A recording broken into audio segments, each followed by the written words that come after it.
পৃথিবীর ভিতরে যত জাতি আছে, যত ধর্ম আছে, প্রত্যেক ধর্মে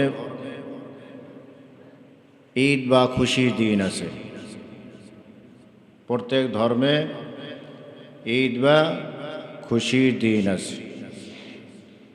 হিন্দু ভাইদের তো 12 মাসে 13 পূজা, অর্থাৎ 12 মাসে তারা ঈদ পালন করে কয়টা? 13টা। নবীজি সাল্লাল্লাহু আলাইহি সাল্লাম বলেন, ইন্না লিকুল্লি কওমিন ঈদান ওয়া হাযা ঈদুনা। প্রত্যেক জাতি একটা ঈদ আছে, আর এই ঈদ অর্থাৎ ঈদুল ফিতর, ঈদুল আজহা, এটা হলো আমাদের ঈদ।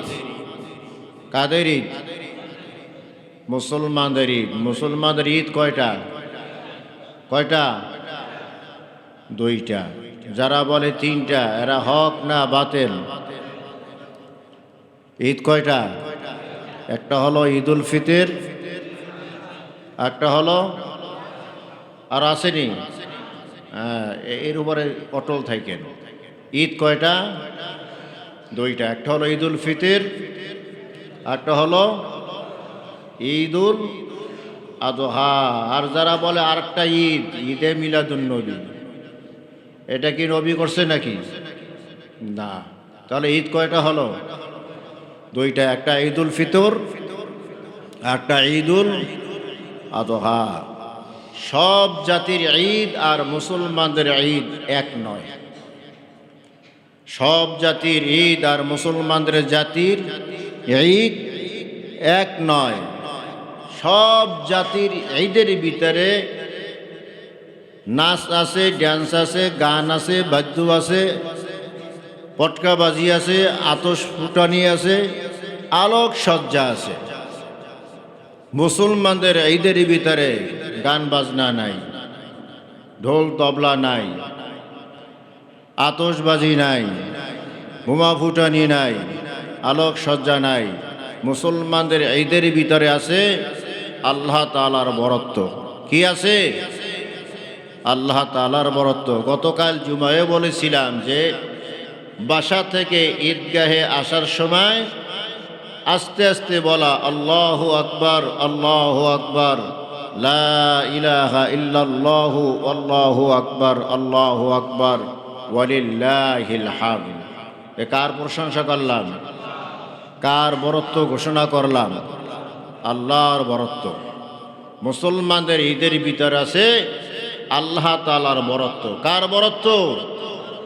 গান বাজনা আসেনি? নাই। পরে থাকবো নি? না। মুসলমানদের আনন্দের ভিতরে কোনো গুনাহ থাকতে পারে না। মুসলমানদের আনন্দের ভিতরে কোনো গুনাহ থাকতে পারে না। গতকাল যে আতশবাজি হয়েছে ঠাসঠুস, আমাদের এলাকায় তো মনে হয় নাই। হ্যাঁ, কম হোক বেশি হোক হয়েছে তো। এটা মুসলমানদের রীতি না। এটা কি নয়? মুসলমানদের রীতি নয়। এই আতশবাজি করতে গিয়ে অনেক বাচ্চা মারাও যায়। মারা যায় কি না? পেপার পত্রিকায় দেখেন। গুনার কাজ করতে গিয়ে দুনিয়া হতে বিদায় হয়। খুশির জায়গায় গজব আইসা যায়। খুশির জায়গায় কি আসে? গজব আসে। মুসলমানদের আনন্দের ভিতরে কোনো গজব থাকবে না। মুসলমানদের আনন্দের ভিতরে কোনো গুনাহ থাকবে না। আনন্দ মুসলমানদের নাই না? আছে। আনন্দ আছে, তবে শরীয়তের লাগামের ভিতরে থাকতে হবে। গতকালও বলেছিলাম, শরীয়তের সীমানার ভিতরে থাকিয়া এবার আনন্দ করতে হবে। মুহাম্মদুর রাসূলুল্লাহ সাল্লাল্লাহু আলাইহি ওয়াসাল্লাম পৃথিবীর ভিতরে সবচেয়ে মহামানব কে? আমাদের নবী মুহাম্মদুর রাসূলুল্লাহ সাল্লাল্লাহু আলাইহি ওয়াসাল্লাম। সমস্ত নবীদের নবী, সমস্ত রসুলদের রসুল। এত বড় নবী, এত বড় রসুল হওয়ার পরও তিনিও আনন্দ করেছেন। তিনিও আনন্দ করেছেন। একবার আয়েশাকে বলে, আয়েশা চলো আমরা ওই মাঠের ভিতরে যাই, ওই যে একটা গাছ দেখতেছো না, আমরা দৌড় পর্তুজিকে দিয়ে দিব, দেখবো কে এখান থেকে দৌড় দিয়া ওই গাছের কিনারে আগে যাইতে পারে। আয়েশা সিদ্দিকা রাদিয়াল্লাহু তাআলা আনহার বয়স কম ছিল, হালকা পাতলা ছিল, চিকন ছিল। নবীজি আর আয়েশা সিদ্দিকা রাদিয়াল্লাহু তাআলা আনহা দৌড় প্রতিযোগিতা দিলেন। আয়েশা এক দৌড়ে গিয়া ওই গাছের কিনারে দাঁড়াই গেলেন। নবী কিছুক্ষণ পরে গেলেন হাঁপাতে হাঁপাতে। আল্লাহ রসুল বলে, আয়েশা তুমি ফার্স্ট হয়েছ। কি হয়েছ? ফার্স্ট হয়েছ। এই জন্য আমাদের আকাবির বুজুর্গানি দিন যারা ছিল তারাও বিবিদেরকে নিয়ে দৌড় প্রতিযোগিতা করেছে। কেন? নবীজির সুন্নত পালন করার জন্য। কি পালন করার জন্য? যে আমার আমল নামা থেকে যেন নবীর এই দৌড় প্রতিযোগিতা এটা ছুঁইটা না যায়, এটা নবীর সুন্নত, আমিও এই সুন্নত পালন করব। কি জন্য করেছেন এটা? আনন্দের জন্য। কি জন্য? আবার কয়েক বছর পরে আবার নবীজি বলেন, আয়েশা চলো আবার একটা দৌড় প্রতিযোগিতা দিই। আবার এইবার যখন দৌড় প্রতিযোগিতা দিলেন, আল্লাহর রসুল গিয়ে গাছের সামনে দাঁড়ায় রয়েছে, আয়েশা এখনো যাইতে পারে নাই। অনেকক্ষণ পরে আয়েশা হাঁপাতে হাঁপাতে গিয়ে এখানে হাজির। আল্লাহর রসুল বলে, ওই যে কয়েক বছর আগে দৌড় প্রতিযোগিতা দিছিলাম, এটা প্রতিশোধ এখন নিলাম, এটা প্রতিশোধ এখন নিলাম। আয়েশা কেন পারে নাই? মোটা হয়ে গেছে। আনন্দ আছে কি নাই শরীয়তে? হ্যাঁ, এত বড় একজন নবী, তিনিও আনন্দ ফুর্তি করেছেন। একদিন সাহাবীদেরকে ডাক দিয়ে বলে, এই সাহাবীরা দেখো, কতালা মুয়াজ্জিনুন মুয়াজ্জিনান, দেখো এক মুয়াজ্জিন আর এক মুয়াজ্জিনকে জবহ করতেছে। সব তারচর্য হয়ে গেছে, কারণ নাই। এক মুয়াজ্জিন আর এক মুয়াজ্জিনকে জবহ করতেছে, কারণটা কি? সবাই থক হয়ে গেছে। তাকায় দেখে যে হযরত বেলাল রাদিয়াল্লাহু তাআলা আনহু মোরগ জবাই করতেছে। কি জবাই করতেছেন? বেলাল এক মুয়াজ্জিন আর মোরগ আর এক মুয়াজ্জিন। বেলালের আগে মোরগে আজান দেয় ফজরের সময়, মুয়াজ্জিনের আজানের আগে কি আজান দেয়? মোরগ আজান দেয়। তাই আল্লাহর রসুল বললেন, দেখো এক মুয়াজ্জিন আর এক মুয়াজ্জিনকে জবাই করতেছে। মিথ্যা কথা হয়েছে? না, মিথ্যা কথা হয় নাই। আমরা তো মিথ্যা কথা বইলা মানুষকে হাসাই, সত্য কথা বইলা মানুষকে হাসাইতে হয়।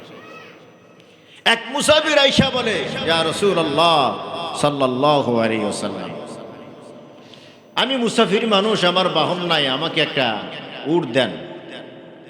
আল্লাহ রসুল সাল্লাল্লাহু আলাইহি সাল্লাম বলেন, হ্যাঁ তোমাকে একটা আমি উটনির বাচ্চা দিব। কি দিব? উটনির বাচ্চা। বেচারা তো মন খারাপ করে হারালো, হুজুর কি কইলেন? আমি চাইলাম আপনার কাছে বাহন, একটা উট চাইলাম, আপনি আমাকে উটনির বাচ্চা দিবেন। তা আমি বাচ্চার উপর উঠবো না, বাচ্চা আমার কোলে উঠবো? আল্লাহ রসুল সাল্লাল্লাহু আলাইহি সাল্লাম হেসে দিয়ে বললেন, বান্দা, আল্লাহর বান্দা, তুমি বুঝতে পারো নাই, সমস্ত উট তো উটনির বাচ্চাই হয়। সুবহানাল্লাহ। সমস্ত উট কার বাচ্চা? উটনির বাচ্চাই হয়। তোমাকে তো আমি একটা উটনির বাচ্চা দেবো, ওটা উট। সুবহানাল্লাহ বলেন। আনন্দ ফুর্তি করতে গিয়া গুনাহ যেন না হয়, সাবধান থাকবো আমরা ইনশাআল্লাহ। আল্লাহু আকবার। আজকে একটা পুরস্কার বিতরণের অনুষ্ঠান। এই ঈদের নামাজটা হলো রোজাদারের জন্য পুরস্কার বিতরণের অনুষ্ঠান। আমরা বিভিন্ন সময় প্রতিযোগিতা দিই, তাই না? বিভিন্ন সময় প্রতিযোগিতা দিই, যারা বিজয় হয় সাথে সাথে পুরস্কার দিয়ে দেয় না। এর জন্য নির্ধারিত একটা সময় থাকে, নতুন করে একটা তারিখ ঠিক করে, যেই দিন এলাকার গণ্যমান্য ব্যক্তিবর্গ, গুণীজন ওখানে থাকবে, সবার সামনে যারা বিজয় হয়েছে তাদেরকে পুরস্কার দেওয়া হয়। ঠিক কিনা বলেন? তা আজকে পুরস্কার বিতরণের একটি দিন। এই 1 মাস যারা রোজা রেখেছে, 1 মাস যারা কষ্ট স্বীকার করেছে, 1 মাস যারা তাহাজ্জুদ নামাজ আদায় করেছে, এই যে তারা ইবাদতের প্রতিযোগিতা দিল, এই ইবাদতের প্রতিযোগিতার পুরস্কার বিতরণের অনুষ্ঠান হলো আজকে ঈদের দিন। সুবহানাল্লাহ। এই পুরস্কার যখন নিতে যায় সাজসজ্জা করিয়া সুন্দর করে সেজে গুজে যায়, নাকি বলেন? ও আজকেও আমরা এই সাজসজ্জা করে সুন্দর করে সেজে গুজে গোসল দিয়ে পবিত্রতা অর্জন করে আজকে আমরা পুরস্কার নেওয়ার জন্য হাজির হয়েছি। قد أفلح من تزكى وذكر اسم ربه فصلى। সফল তো ওই ব্যক্তি যে নিজের আত্মাকে পবিত্র করেছে।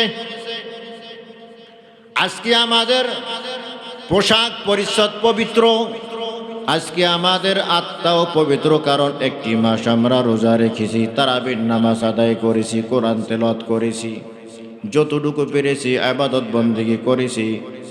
আমাদের পোশাক যেমন পবিত্র, আমাদের আত্মাটাও তেমন পবিত্র। ওয়াযাকারা ইসমা রাব্বিহি ফাসাল্লা। আল্লাহর নাম উচ্চারণ করতে করতে আমরা নামাজ আদায়ের জন্য হাজির হয়ে গেছি।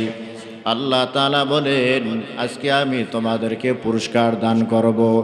ইযা কানা ইয়াউমু ঈদিহিম ইয়ানি ইয়াউমা ফিতরিহিম বাহা বিহিম মালাইকাতুহু। আল্লাহর রাসূল বলেন, যখন ঈদুল ফিতরের দিন হয় আল্লাহ তাআলা ফেরেশতাদেরকে নিয়ে গর্ব করে বলতে থাকে, ও ফেরেশতারা বলো, যেই মজদুর তার কাজ সম্পন্ন করেছে তার পুরস্কার কি হতে পারে? ফেরেশতারা জবাব দেন, আল্লাহ, তার পুরস্কার হলো পরিপূর্ণ পুরস্কার তাকে দিয়ে দেওয়া। আল্লাহ তাআলা বলেন, ও ফেরেশতারা, আমার বান্দাকে আমি 1 মাস রোজার একটা দায়িত্ব দিয়েছিলাম, হুকুম দিয়েছিলাম। আমার বান্দা যথাযথভাবে সেই হুকুম পালন করেছে। ও ফেরেশতারা, আজ দোয়ার জন্য তারা ঈদগাহে হাজির হয়ে গেছে। ওয়াইজ্জাতি ওয়া জালালি ওয়া কারামি ওয়া ইরতিফাই মাকানি লাউজিবান্নাহুম। আমার ইজ্জতের কসম, আমার বুজুর্গের কসম, আমার উচ্চ আসন মেরে কসম, আমি আল্লাহ তাআলা আমার ওই বান্দাদেরকে মাফ করে দিলাম। পুরস্কার মাপ পাওয়ার চেয়ে, ক্ষমা পাওয়ার চেয়ে বড় পুরস্কার মুমিনের জন্য আর হতে পারে না। আমার আল্লাহ তাআলা কসম খেয়ে বলেন, আমার বান্দারা পুরস্কার নেওয়ার জন্য ঈদগাহে হাজির হয়েছে, আমি আল্লাহ তাদেরকে পুরস্কার দিলাম, তাদের জীবনের সব গুনাহগুলো আমি মাফ করে দিলাম। আল্লাহ তাআলা বলেন, বান্দা যাও যাও, বাড়িতে ফিরে যাও, বেগুনাহ মাসুম আমি তোমাকে বানাই দিলাম। জোরে বলেন সুবহান। এটা হলো ঈদের পুরস্কার, এটা হলো ঈদের পুরস্কার। এরই বিপরীত আরেকটা হলো ওয়াঈদ। ওয়াঈদ মানে ভীতি প্রদর্শন। কারো জন্য হলো ঈদ, কারো জন্য হলো ওয়াঈদ। কারো জন্য আনন্দ আর কারো জন্য ভীতির দিন, কারো জন্য ভীতির দিন। যারা রমজান মাসে রোজা রাখে নাই, আল্লাহর বিধান যারা পালন করে নাই, তাদের জন্য ভীতির দিন, ভয়ের দিন, তাদের জন্য ভয়ের দিন। আর রোজাদারের জন্য হলো আনন্দের দিন। কেন তাদের জন্য ভয়ের দিন? আল্লাহর বিধানকে তারা পালন করে নাই।